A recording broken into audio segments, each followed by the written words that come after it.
La pregunta ¿es malo confiar en el hombre?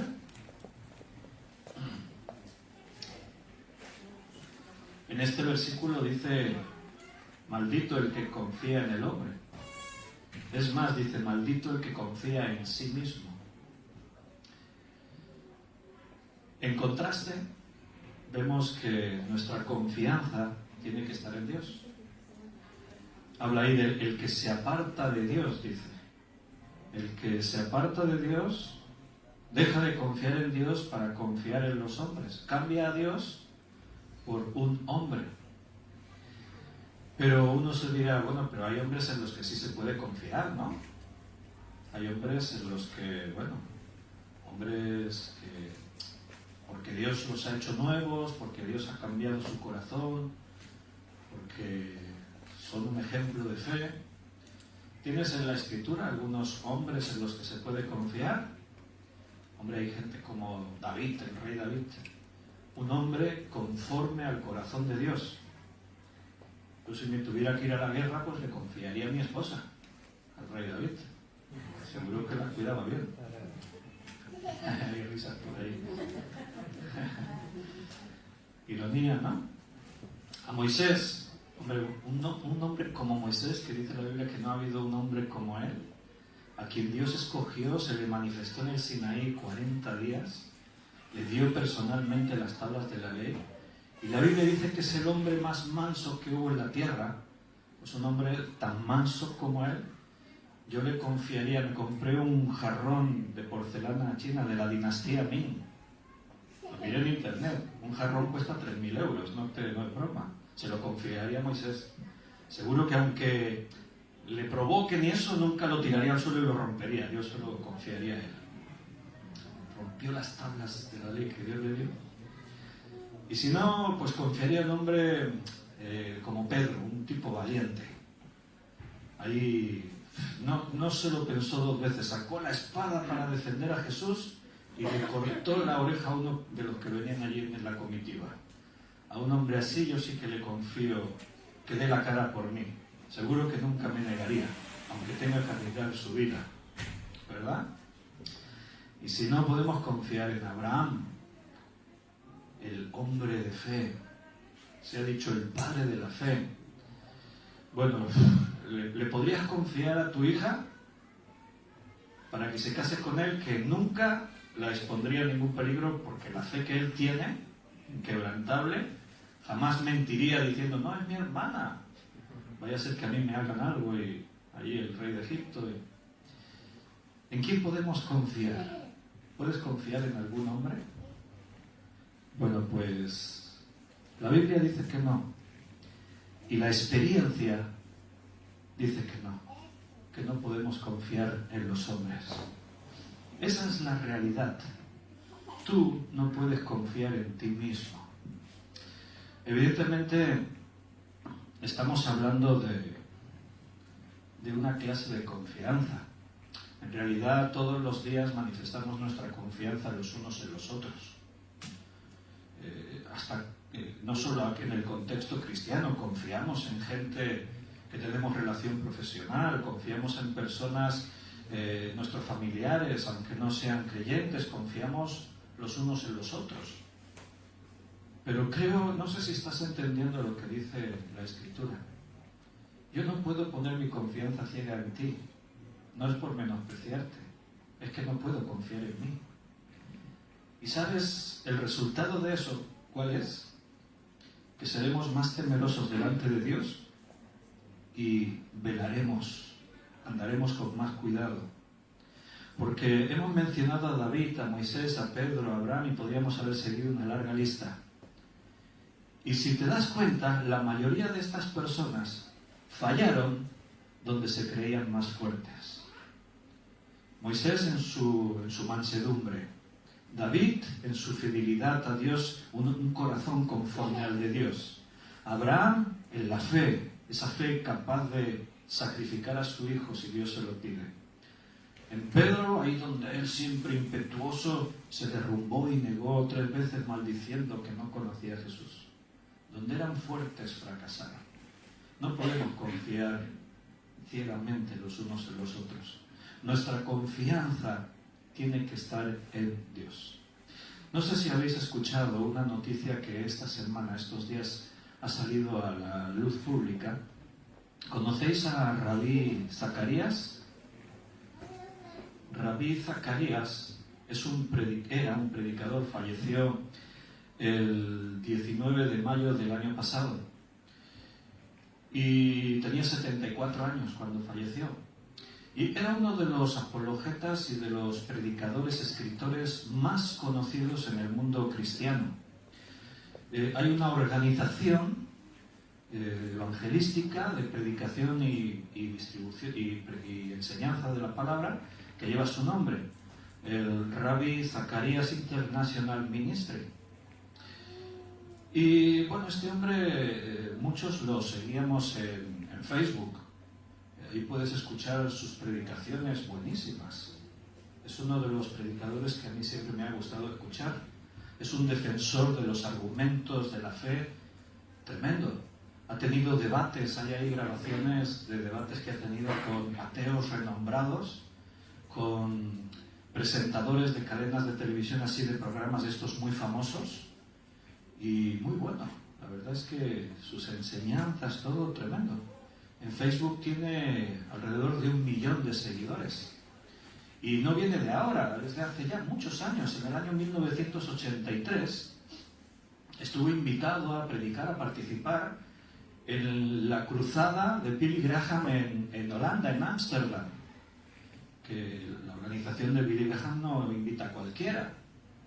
Ha sido profesor de teología en universidades, dando cursos. Ha sido escritor de algunos libros, algunos títulos de superventas, presidente de diferentes organizaciones evangelísticas, misioneras, bueno, un currículum de esos impresionante. Pues esta semana, después de que ya hace casi 1 año que él falleció, resulta que de pronto salió por allí una mujer que denunció que había sufrido abusos sexuales de parte suya. E inmediatamente, al salir una, comenzaron a salir otras muchas. Entonces se hizo una investigación. La misma organización que lleva su nombre, el Rabbi Zacarías International Ministry, hizo una investigación profunda. Y el resultado ha salido esta semana, publicado en los medios. En Protestante Digital aparece también la noticia. Os voy a leer un poquito de lo que Protestante Digital dijo, haciéndose eco de la investigación. Dice: Rabbi Zacarías International Ministries ha publicado de forma íntegra las conclusiones de un informe independiente que se encargó a un bufete de abogados después de que se conocieran varias denuncias de abuso sexual antes y después de la muerte del conocido apologeta cristiano. El informe de 13 páginas concluye que Rabbi Zacarías mantuvo relaciones sexuales y amorosas inapropiadas con decenas de mujeres, tanto en los Estados Unidos como en el extranjero. Gran parte del informe detalla cómo las masajistas describen el acoso sexual y los tocamientos no deseados. El informe también describe cómo Zacarías usó su posición como líder espiritual para manipular y amenazar a las víctimas si hablaban. Después de revisar los correos electrónicos y las aplicaciones de mensajería en 4 dispositivos móviles facilitados a la investigación, se encontraron más de 200 fotos y vídeos de mujeres con las que había contactado personalmente. Algunas de ellas eran explícitamente sexuales y en varios casos las mujeres tenían entre 20 y 30 años. Nadie en Rabbi Zacarías International Ministries había tenido acceso administrativo a sus dispositivos o comunicaciones por correo electrónico, dice el informe, porque Zacarías utilizó otros dispositivos y proveedores de Internet en estas comunicaciones privadas. Las masajistas cuya identidad ha sido resguardada de la investigación han dicho que Zacarías pagaba muy bien o dejaba grandes propinas y daba obsequios que a veces eran lujosos, como una alfombra persa o una billetera Louis Vuitton con $500 dentro. Zacarías también usó fondos del ministerio para brindar apoyo financiero mensual a las mujeres con las que tuvo largos periodos de comunicación. Se regalaron decenas de miles de dólares en lo que Rabí describió como esfuerzos humanitarios. La firma contratada para la investigación independiente, Miller y Martin, explicó que no han tenido acceso a información sobre ciertos periodos, incluido un periodo de casi 3 años entre el 2014 y 2017. La investigación también dejó claro que no se entrevistó a testigos que fuera de los Estados Unidos, pero puede confirmar que Rabí Zacarías programó días y semanas a solas en otros países, que a menudo se describen como momentos para escribir libros. Las notas encontradas en su teléfono móvil muestran traducciones del inglés al tailandés, al mandarín, de frases de cortejo.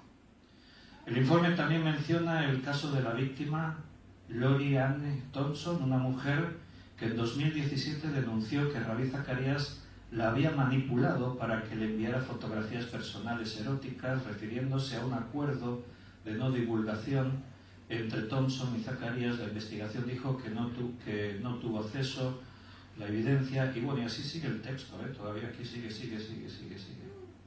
pero ya me paro. Ha sido todo un shock para muchos. Yo miraba en comentarios de personas que le seguían en internet, algunos callan, no dicen nada, otros escriben y dicen, ¿cómo puede ser? Yo, de hecho, al principio, cuando escuché ya hace unos meses la noticia, pensé, esas acusaciones son falsas, lo pensé. Lo quieren desprestigiar, quieren atacarle porque es un siervo de Dios. Pero después, cuando se ha realizado la investigación, una investigación ajena a todo esto, no tiene nada que ver, te das cuenta que las pruebas son reales y que este hombre no era lo que parecía. Y te preguntas, ¿cómo puede ser? Pero no es posible. O sea, es algo que te deja sin palabras. Porque a veces vienen noticias así de personajes que hay por ahí y dices, bueno, no es de extrañar. Es posible, claro, no, se veía venir. Pero de un hombre así como Zacarías, un hombre, él nació en la India, pero tenía nacionalidad canadiense y estadounidense. Un hombre muy cortés, muy respetuoso, con su pelo blanco, con hasta la apariencia, todo, su trato amable, siempre adecuado. Y dices, ¿cómo es posible? Es increíble. Leía comentarios de personas que escribían que su fe estaba en crisis, que ahora no sabían qué creer y qué pensar. Personas que decían, he sufrido un desengaño tremendo, creo que nunca más voy a seguir a nadie, no voy a escuchar más mensajes, Miles de personas afectadas gravemente en su fe por el testimonio de un hombre. Pero eso no es natural, eso no puede ocurrir. Si el hombre falla, la palabra de Dios ya nos advirtió que eso puede ocurrir. Si el hombre de Dios, la mujer de Dios, cae, es normal. ¿De qué te vas a sorprender? La Biblia dice que no podemos confiar en los hombres, no podemos confiar en nosotros mismos. Somos vulnerables. Porque la realidad es que en este mundo en el que estamos, vivimos en el espíritu, pero también en la carne. Y la carne es débil. Y si tú te descuidas, el diablo, como un león rugiente, anda alrededor tuyo a ver si te puede devorar. Y si tú te descuidas así, ese descuido te lleva a otro, eso te lleva a otra cosa, esta te lleva a aquella. Y en un momento dado, estás metido en un círculo vicioso del que ya no eres dueño. Y el diablo te destroza. Si confiamos en los hombres, si confío en mí mismo, si mi fe depende de eso, mi fe puede derrumbarse en un momento dado. Y hermanos, ¿sabes? La triste realidad es que siempre el ser humano ha exaltado a la persona, pero en este tiempo en el que vivimos más. En este tiempo los cantantes cristianos, los directores de alabanza cristianos, brillan en el escenario. Los comunicadores, porque ya ni se llaman predicadores, los comunicadores de este tiempo crean miles de seguidores. Los apóstoles y profetas de este tiempo visten trajes de 5.000 euros y firman autógrafos y tienen guardaespaldas. La idolatría al hombre, la exaltación del hombre, del siervo de Dios, es una realidad hoy más que nunca. Y eso es un problema. No solo porque se está exaltando a alguien que no lo merece, porque ninguno merecemos exaltación. No solo eso, sino el problema es que se está cambiando. La gloria que le tenemos que dar a Dios se la damos a los hombres. El reconocimiento que le tenemos que dar a Dios se lo estamos dando a los hombres. Por eso el pasaje, escrito ya unos miles años antes de este momento que estamos hablando, este pasaje no solo dice maldito el hombre que confía en el hombre, maldito el hombre que confía en sí mismo, sino que es que me han dejado a mí por los hombres. Maldito el varón que confía en el hombre. Cuando dice y pone carne por su brazo, esa expresión en el hebreo es una expresión, es un hebraísmo. Quiere decir que confía en sí mismo, pone carne por su brazo y confía en sus fuerzas. Maldito el que confía en sus fuerzas y su corazón se aparta de mí. Ese es el problema. Cualquier cosa que quite el lugar que Dios tiene que tener en tu vida es un problema, es un pecado. Pero en este tiempo que nos toca vivir aún nos tenemos que poner más alerta, más a la defensiva. El hombre que se pone al frente jamás puede brillar. Y yo sé que puede haber un debate ahí. Sí, pero digno es el obrero de su salario, hay que reconocer a los que sirven, hay que... Sí, claro, y nunca he dicho lo contrario, es más, hemos honrado a siervos y los hemos reconocido y hasta les hemos hecho algún reconocimiento público, pero eso es una cosa, y otra cosa es que tengamos ídolos, superestrellas, que tengamos nuestros favoritos. Este es el tiempo de los influencers. Y cualquiera que no era nadie, en 2 días tiene millones de seguidores en Facebook, en TikTok, en YouTube, en no sé dónde hay en los medios.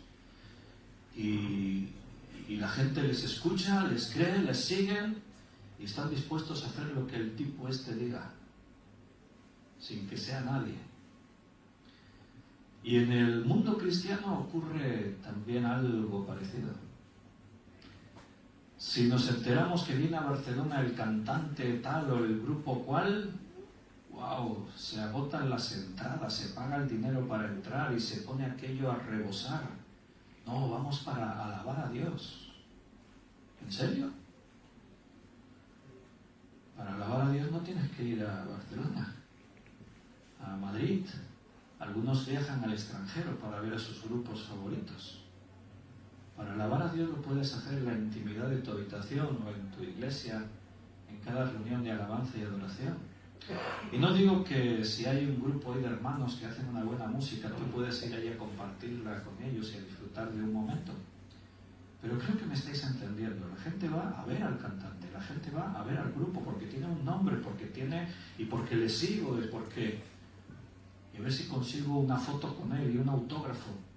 A ver si sus guardaespaldas me dejan acercarme.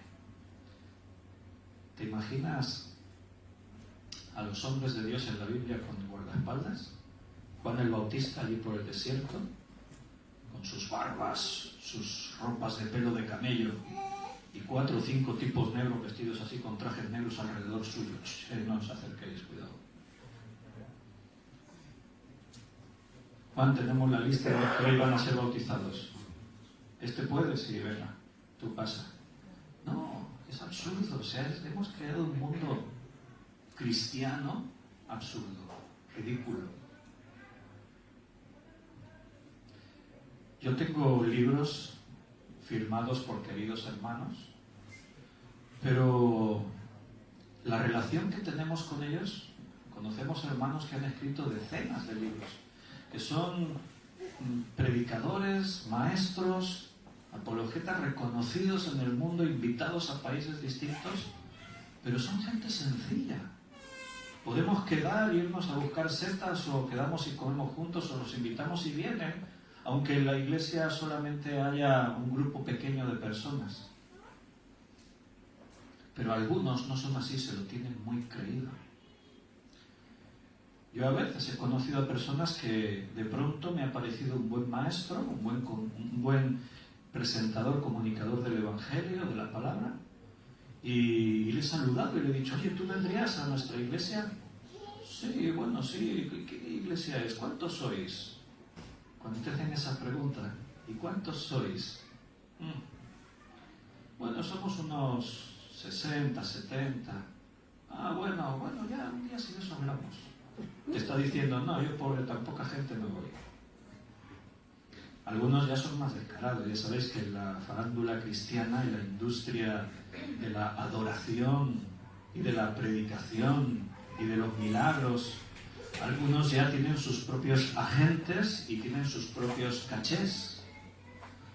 Si quieres que esta persona venga a tu ciudad, contacta con su agente y hablaréis de las condiciones.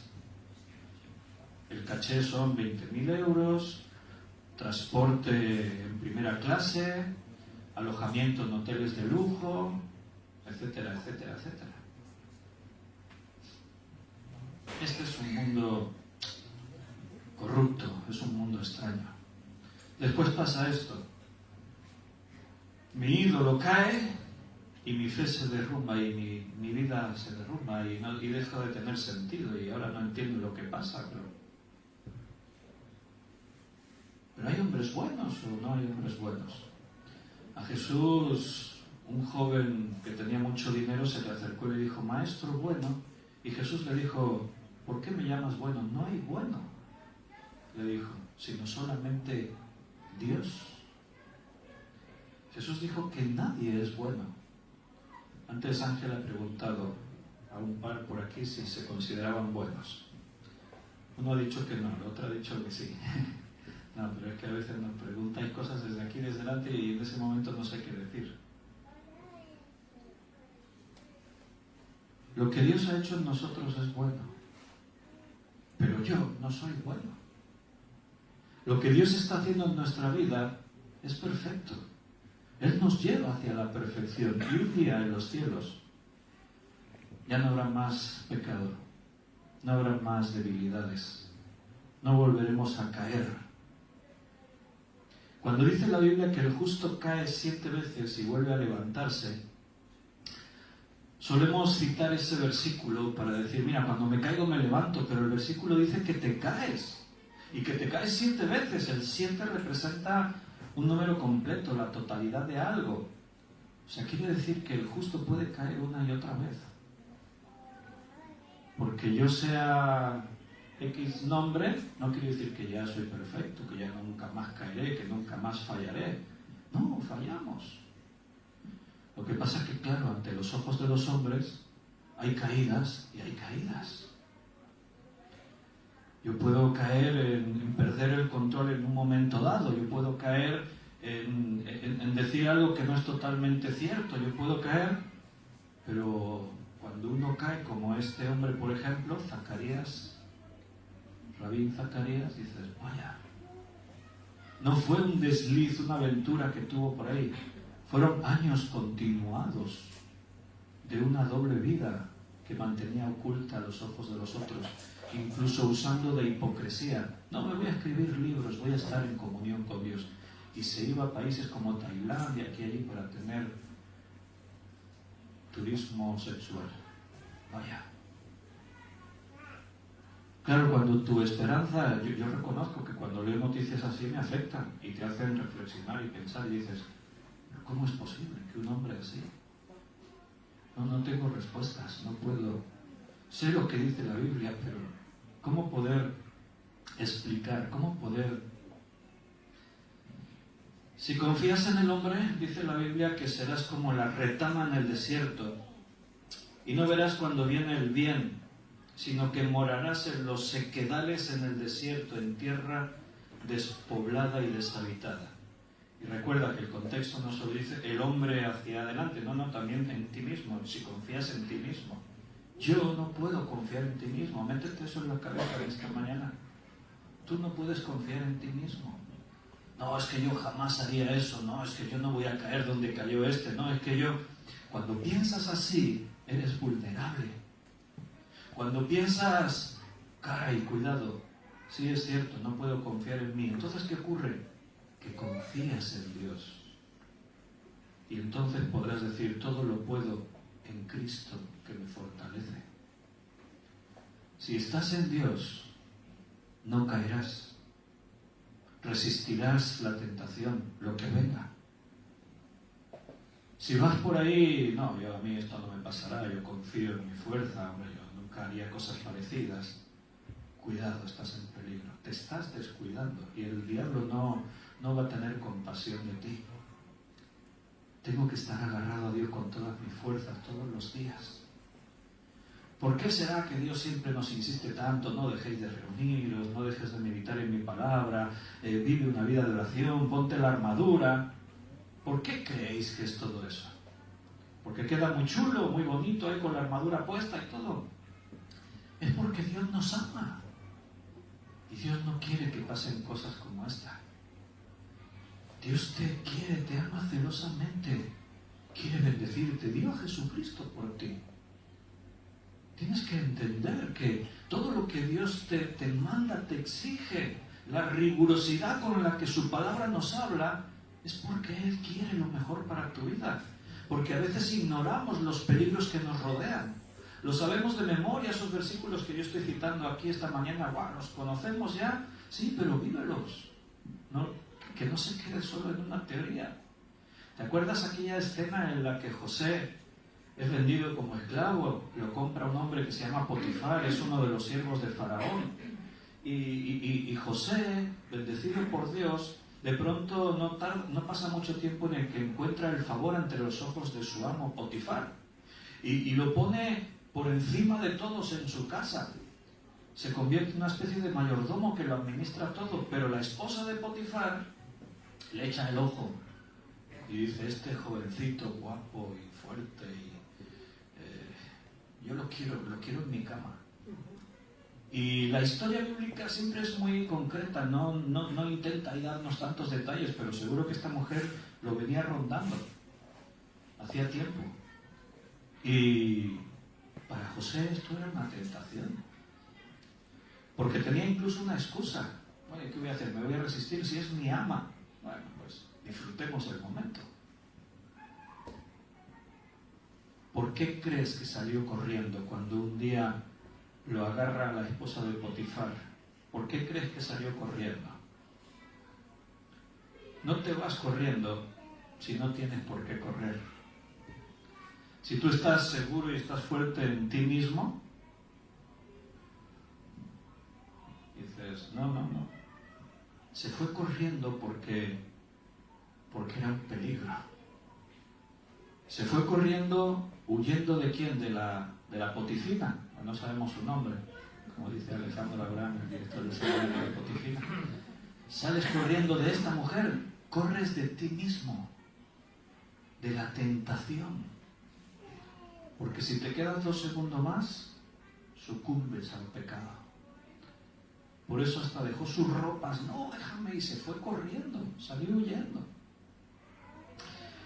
No hemos leído un versículo, el 9, el que viene a continuación, dice, engañoso es el corazón más que todas las cosas y perverso, ¿quién lo conocerá? Hermano, tu corazón siempre va a tratar de engañarte. El corazón es engañoso, tus emociones te engañan. no pasa nada, no, hombre, tampoco hay que ser tan radicales. Si no, si yo puedo confiar, si no hay peligro, si tu corazón te va a engañar. No puedes mirar a la persona, al hombre, no te puedes mirar a ti mismo y creerte que tú sí. Los otros fallan, pero yo no. ¿Y tú qué tienes de diferente? ¿En qué soy yo diferente a David, a Moisés, a Rabí Zacarías? No puedes confiar en ti mismo. Necesitas estar siempre agarrado a Dios, sobre la roca que es Cristo. Necesitas estar en sus brazos. Dice la palabra, acercaos a Dios y Él se acercará a vosotros. Resistid al diablo y huirá. Pero el resistir al diablo no es en tus fuerzas, porque entonces estás perdido. Resistir al diablo es así, rodeado por el poder de Dios, por el amor de Dios. Hay un hombre en la Biblia que nos ilustra muy bien lo que estamos tratando de explicar. Estoy hablando de Juan el Bautista.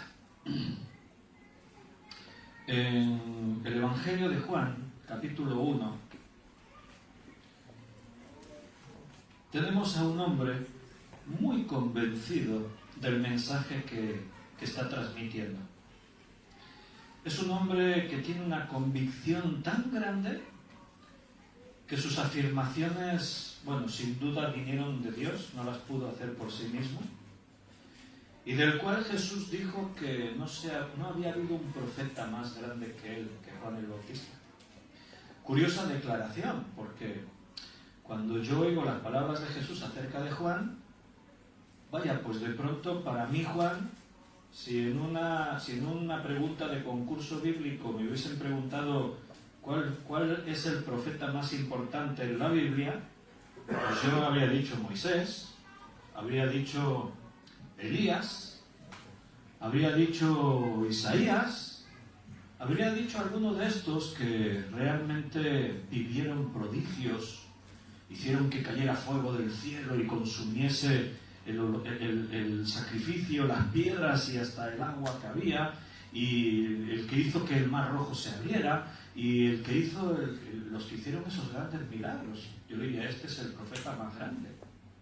Pero Juan el Bautista no, porque es un hombre que pasa muy desapercibido. ¿Qué hizo Juan el Bautista? Pegar gritos en el desierto y bautizar gente. Y eso es tan especial como para que Jesús diga, no se ha levantado un profeta más grande que Juan el Bautista. Parece que la perspectiva de Dios es muy distinta a la nuestra. Parece que Dios mira y ve cosas que nosotros no vemos. Nosotros vemos a los que brillan en los púlpitos y en el escenario, pero parece que Dios ve otras cosas. Juan el Bautista no vestía con vestiduras delicadas, dice la Escritura, ni pasaba por peluquería y maquillaje cada vez que tenía que ponerse a predicar, y no tenía, como antes decíamos, guardaespaldas, ni firmaba autógrafos en las Biblias. ¿Qué tenía Juan el Bautista entonces? Pues tenía un mensaje y fue obediente y fiel al mensaje que tenía que dar. Juan capítulo 1, versículo 26. Juan le respondió diciendo, yo bautizo con agua, mas en medio de vosotros está uno a quien vosotros no conocéis. Este es el que viene después de mí, el que es antes de mí, el cual yo no soy digno de desatar la correa del calzado. Ahora sigo leyendo, pero me paro un momento. Por esto Jesús decía, no se ha levantado un profeta más grande. La estrella del momento no era Jesús. A Jesús no le conocía nadie, lo acaba de decir él. A quien vosotros no conocéis. Juan era la estrella. La gente dice que salía al desierto, se desplazaban una distancia considerable para venir a ver a Juan. Se corrió la voz. Hay un hombre en el desierto, creemos que es un profeta de Dios. Incluso surgieron rumores falsos como que creemos que es Elías, el profeta Elías que ha vuelto. Y está ahí. Y la gente dice que venían multitudes. Igual hasta alguno le pidió un autógrafo, pero él no se lo dio. En aquel tiempo era más complicado. Los autógrafos y los selfies ya no te digo. Necesitaban a alguien que se los pintase. Ponte que nos van a hacer un selfie. Hay uno dibujando en piedra.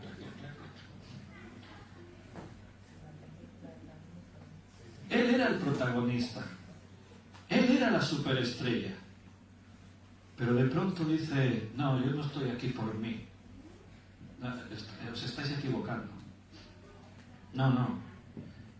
Viene uno, que no lo conocéis todavía, pero viene detrás de mí. Yo solo he venido a preparar su camino. Yo solo soy un organizador. Yo no soy digno de desatar la correa de su calzado. Imagínate. Versículo 28. Estas cosas sucedieron en Betara, al otro lado del Jordán, donde Juan estaba bautizando. El siguiente día vio Juan a Jesús que venía a él y dijo: «He aquí el Cordero de Dios que quita el pecado del mundo. Este es de quien yo dije, después de mí viene un varón, el cual es antes de mí, porque era primero que yo». Jesús nació después que Juan. Juan era el primo mayor, pero Juan entendía quién era Jesús. El Cordero de Dios que quita el pecado del mundo. Él era antes que yo. Él es más importante que yo. Yo no le conocía más para que fuese manifestado a Israel. Por esto vine yo bautizando con agua. Ese es el propósito que Dios tenía para mi vida. No para que brille como profeta, sino para prepararle el camino a Jesús. También dio Juan testimonio diciendo: «Vi al Espíritu Santo descender del cielo como paloma y permaneció sobre él. Y yo no le conocía, pero el que me envió a bautizar con agua, aquel me dijo: sobre quien veas descender el Espíritu y que permanece sobre él, este es el que bautiza con el Espíritu Santo». Yo solo bautizo con agua, Jesús bautiza con el Espíritu Santo. Yo le vi y he dado testimonio de que este es el Hijo de Dios. ¡Wow! ¿Quién le reveló esto a Juan? Me lo dijo, Dios me lo dijo. Sobre quien veas, este es mi Hijo. Este es el Hijo de Dios. Versículo 35. El siguiente día otra vez estaba Juan y dos de sus discípulos mirando a Jesús que andaba por allí.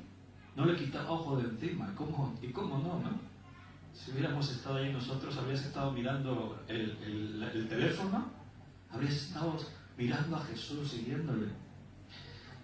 Mirando a Jesús que andaba por allí y dijo: «He aquí el Cordero de Dios». Le oyeron hablar los discípulos y siguieron a Jesús. Tremendo, impresionante. Juan el Bautista no se ha levantado un profeta como él.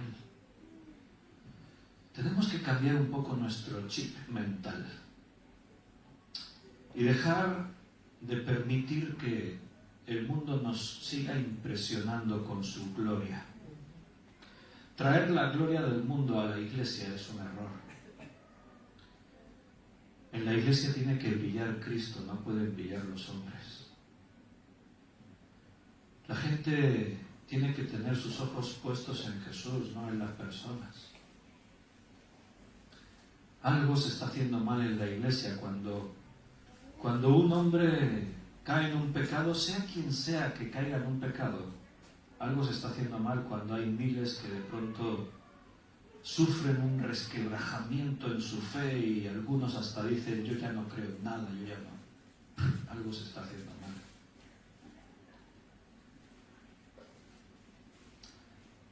Pero en Juan sí podríamos confiar, ¿no? Si Jesús dijo que es el mejor profeta que hubo, si le observamos y vemos las ideas tan claras que tenía, yo no me imagino a Juan fallando. Mateo capítulo 11, versículos 2 y 3.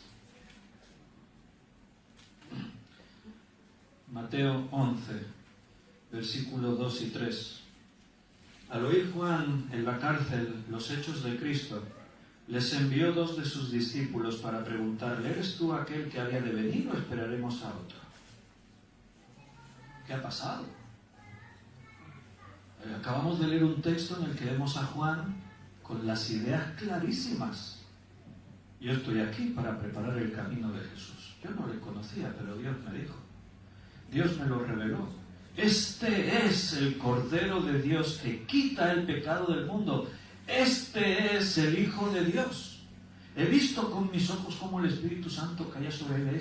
He escuchado la voz de Dios que me decía: Jesús es mi Hijo, el Mesías esperado, el Cristo. Lo tenía clarísimo. Era lo más claro que tenía de toda su vida Juan. Y de pronto un día está en la cárcel y le dice a 2 de sus discípulos: oye, id y preguntarle a Jesús. Porque él estaba escuchando de los hechos de Jesús, de lo que Jesús hacía, de su predicación y de todo. Quizás no acababa de encajar en su esquema de cómo tenía que haber venido y comportarse el Cristo, el Mesías. Y de pronto su fe se resquebraja. Id y preguntarle si realmente es a quien esperábamos o tendrá que venir otro. Preguntarle si Él es el Cordero de Dios que quita el pecado del mundo, o a lo mejor tenemos que esperar a otro Cordero. Preguntarle si es el Hijo de Dios. Esa declaración para un judío era decir que es Dios mismo. Por eso los que le acusaban, los judíos, dijeron: porque Él dijo que es el Hijo de Dios, se ha hecho a sí mismo Dios. Y por eso le acusaban, decían blasfemia, y se rasgaban las vestiduras. Cuando Juan dijo: este es el Hijo de Dios, le estaba reconociendo como Dios hecho hombre. Y ahora dice: id y preguntarle: ¿eres tú el Hijo de Dios o tenemos que esperar a otro? ¿Qué ha pasado con Juan? ¿Sabes lo que ha pasado? Que Juan era un hombre, como tú y como yo. Y la Biblia dice que maldito el hombre que confía en Juan el Bautista. Dice eso la Biblia. Cuando yo confío en lo que Juan decía es porque yo sé que era la palabra de Dios, lo que Dios le estaba dando que dijese. Pero no confío en el hombre. Yo no puedo confiar ni en Moisés, ni en David, ni en mí mismo. No podemos confiar. Mi fuerza no sirve. Esta batalla es espiritual, y si yo vengo con mis armas humanas, estoy derrotado. Esta es una batalla espiritual. Vuestra lucha no es contra carne ni sangre, es contra principados, contra potestades, contra gobernadores de las tinieblas, contra huestes espirituales de maldad en las regiones celestes. Es una lucha en la que tú y yo estamos vencidos. Si yo intento enfrentarme a Satanás con sus artimañas, con sus engaños, con su posición superior a la mía y de poder que tiene, bueno, pobrecito de quien haga eso. Satanás no tendrá piedad de ti, te destrozará. Por eso yo no vengo con ejército y espada, vengo con el Espíritu de Dios, con el Espíritu Santo. Mi fortaleza no es mi sabiduría, mi conocimiento, mis años de experiencia. Mi fortaleza eres tú, Señor. Es Jehová de los ejércitos. En ti he confiado. Hay varios salmos que usan esas expresiones, esas palabras. Algunas de esas palabras las dijo el propio David. Cuando él confió en sí mismo, fracasó y sufrió las consecuencias. Cuando él confió en Dios, descubrió que Dios era su fortaleza, su refugio, alguien en quien sí podía confiar.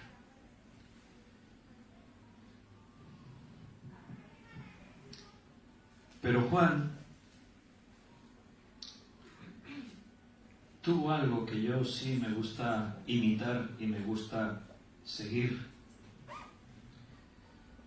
Yo sí que puedo tomar el ejemplo de los hombres y las mujeres que manifestaron la obra de Dios en sus vidas, y puedo ser ese ejemplo. Como Pablo decía, sed imitadores de mí, pero no porque yo sea especial, no, porque yo imito a Cristo. Al final es decir, imita a Jesús. ¿Quieres una referencia un poquito más práctica? Bueno, pues imítame a mí en lo que yo imito a Cristo, es lo que decía Pablo. Pero fíjate otra vez en el Evangelio de Juan, capítulo 3. Evangelio de Juan, capítulo 3. Versículo 22 en adelante. Después de esto vino Jesús con sus discípulos a la tierra de Judea y estuvo allí con ellos y bautizaba. Juan bautizaba también en Enón, junto a Salim, porque había allí muchas aguas y venían y eran bautizados, porque Juan no había sido aún encarcelado. Entonces hubo discusión entre los discípulos de Juan y los judíos acerca de la purificación. Y vinieron a Juan y le dijeron: Rabí, mira que el que estaba contigo al otro lado del Jordán, de quien tú diste testimonio, bautiza, y todos vienen a él. ¿Qué le están diciendo? Juan, Jesús te está robando las ovejas. ¿No te has dado cuenta? Tú hablabas bien de él, tú le preparaste el camino y ahora resulta que se ha montado el negocio un poco más para allá. Tú bautizas aquí y él ha montado su propio lugar de bautismos un poco más para allá. Y tus discípulos y la gente se te está yendo para irse con él.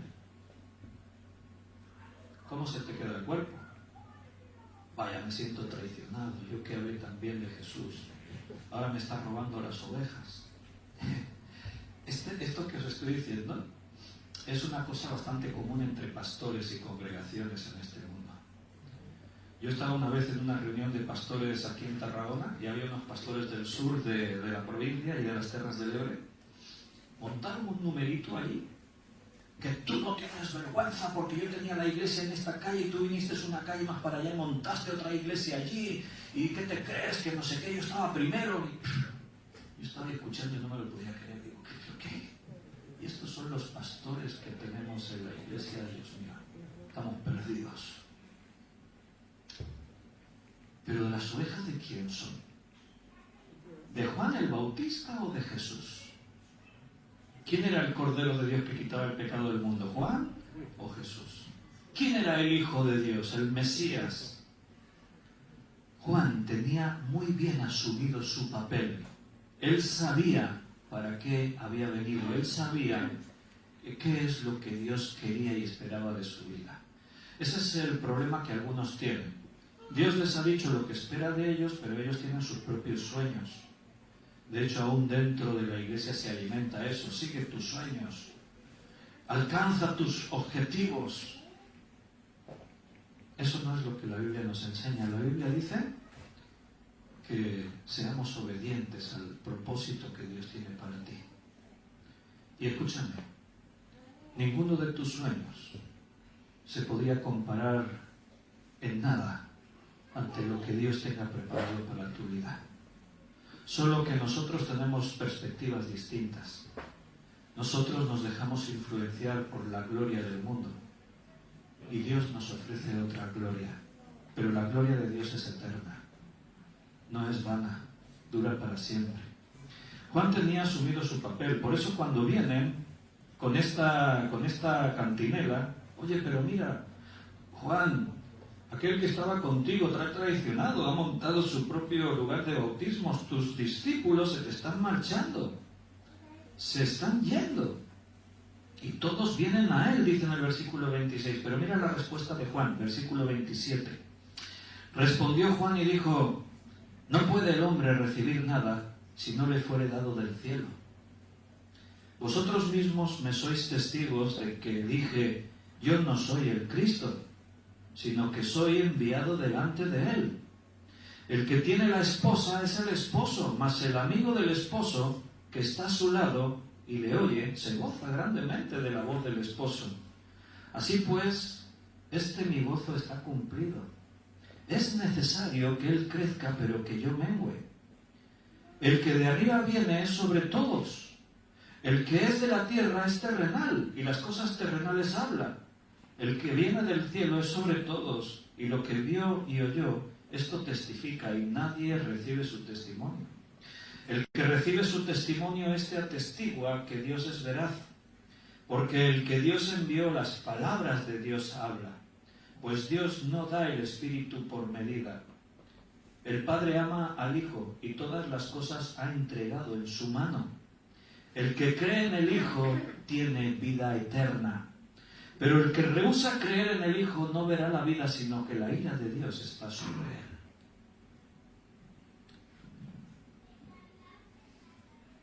Esa es la respuesta de Juan. Ya os lo dije. ¿No os lo dije que yo solo venía para preparar el camino? ¿No os dije que yo no era digno, que la atención no se podía centrar sobre mí? Es necesario que Él crezca y yo mengue. Y quiero que te fijes muy bien en sus palabras. Juan no dijo, es necesario que Él crezca porque se lo merece, porque es el Hijo de Dios y le tenemos que dar a Él la gloria. No, dijo, es necesario que Él crezca, pero dijo, es necesario que yo mengue. Es necesario. Me hizo pensar esa palabra. Juan lo tenía claro. Juan tenía claro que Él tenía que ir haciéndose pequeño hasta desaparecer. Porque no se trataba de Él, se trataba de Cristo. Él entendió, no puede haber nadie que me siga mirando a mí y piense en qué gran hombre es Juan. No. Yo tengo que menguar, tengo que desaparecer. Todos tienen que mirar a Jesús. Si no consigo eso, habré fracasado en mi ministerio, en la misión que Dios me encomendó. Porque ¿cuál era la misión? Preparar el camino para Jesús. No era que todos dijesen, yo soy discípulo de Juan, yo sigo a Juan, Juan es mi maestro, es mi profeta. No. Juan se alegraba cuando veía a sus discípulos que se iban con Jesús. Él se gozaba cuando veía que su ministerio había tenido éxito. Yo no soy nada, Cristo es todo. Lo tenía muy claro. ¿Estás dispuesto, hermano, a aceptar tu tarea, la tarea que Dios ha preparado para ti? Aunque no brilles, aunque seas un anónimo, aunque los méritos se los lleve otro, ¿estás dispuesto a eso? Yo preferiría que sea Jesús quien diga, no se ha levantado otro hombre como este, en lugar de que sean multitudes de millares los que digan, ¡oh, el siervo de Dios! ¿No te parece que sería mejor la opinión que Jesús tenga de ti que no la opinión que tengan los hombres? Él dijo, bueno, pero es normal. Versículo 27, no puede el hombre recibir nada si no le fuere dado del cielo. Lo que yo tenía me lo dio Dios. Lo que Dios me quita, me lo quita Dios. Lo que Dios le da a Jesús viene del cielo. Yo no puedo opinar sobre eso. Y pone un ejemplo tremendo.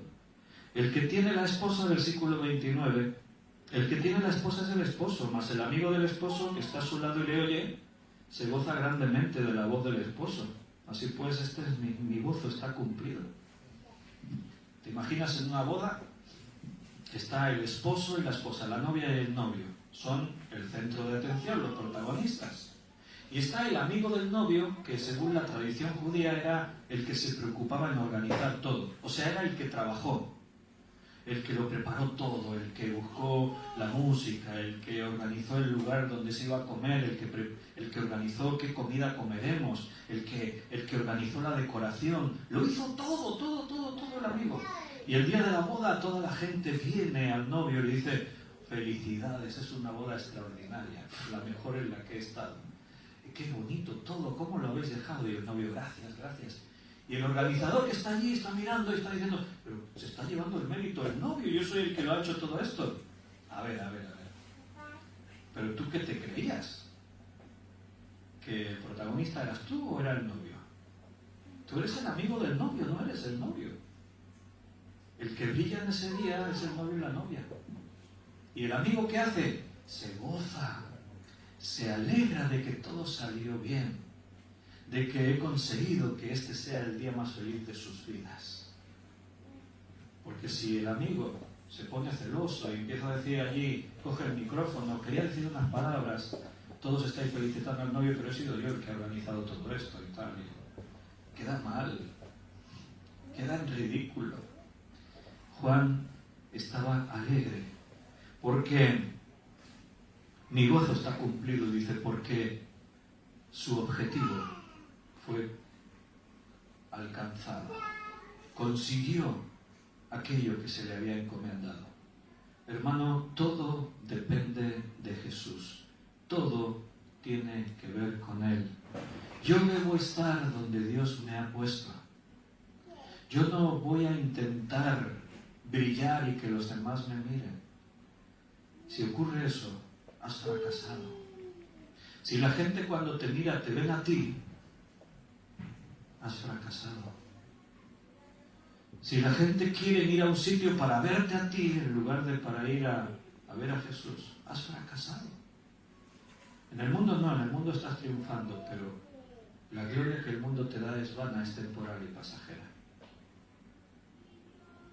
El que se humilla será exaltado, dice la palabra. El que se exalta será humillado. Y entonces, ¿confiamos los unos en los otros? ¿Puedo confiar en mí mismo? Bueno, tú ya sabes, en un nivel vamos a seguir confiando los unos en los otros. Pero espero que te vayas hoy con una idea clara de este lugar. Pero mi confianza es Dios. Confiaré en Dios. Cuando tú caigas, no me escandalizaré. Mi fe no se resquebrajará. No me iré al mundo y abandonaré la iglesia. Cuando tú caigas, estaré a tu lado para recoger los pedazos y para ayudarte a sanar. Cuando tú caigas tendrás mi comprensión, porque yo nunca me consideré mejor que tú. Y si algún día yo necesito sanar alguna herida, pues espero contar contigo. Esperemos que no lleguen esos momentos, porque a eso es a donde Dios nos quiere llevar. Por eso Dios dice, no confíes en ti mismo, no confíes en el hombre, confía en mí. Mi pueblo me dejaron a mí para confiar en los hombres. ¿Qué barbaridad es esa? Confiaré en Él. Él es nuestro refugio. Y termino leyendo lo que ocurre cuando confías en Dios. Lo hemos leído ahí en Jeremías. Dice en el versículo 8, estamos en Jeremías 17, porque será aquel cuya confianza es Jehová, será como el árbol plantado junto a las aguas, que junto a la corriente echará sus raíces, y no verá cuando viene el calor, sino que su hoja estará verde, y en el año de sequía no se fatigará ni dejará de dar su fruto. El que confía en Dios enfrentará el calor, y enfrentará el desierto, y enfrentará las tempestades, pero estará con unas buenas raíces y con un verdor muy fresco, porque está recibiendo toda la bendición de parte de Dios. Señor, ayúdanos a confiar en ti. Vamos a orar y vamos a despedirnos con un canto de adoración, de alabanza a Dios. Señor, tú eres nuestra confianza. Tú eres nuestro pronto auxilio en la tribulación. Señor, nuestra vida eres tú, todo depende de ti. Separados de ti nada podemos hacer. No iremos a ningún sitio si tú no vas con nosotros. Ese es el testimonio de tantos hombres y mujeres que en tu palabra y en la historia de todos los que han creído y han dejado de creer en ti siempre se reprodujo, siempre se repitió. Aquellos que entendieron que no podían basar la confianza en sí mismos ni en los demás y se volvieron a ti, confiados en ti, realmente fueron bendecidos. Necesitamos, Señor, estar rodeados por tu gracia, por tu poder. Jesús murió en la cruz no solo para que tengamos la seguridad de que un día estaremos en la eternidad, sino para que nuestra vida sea una vida de victoria.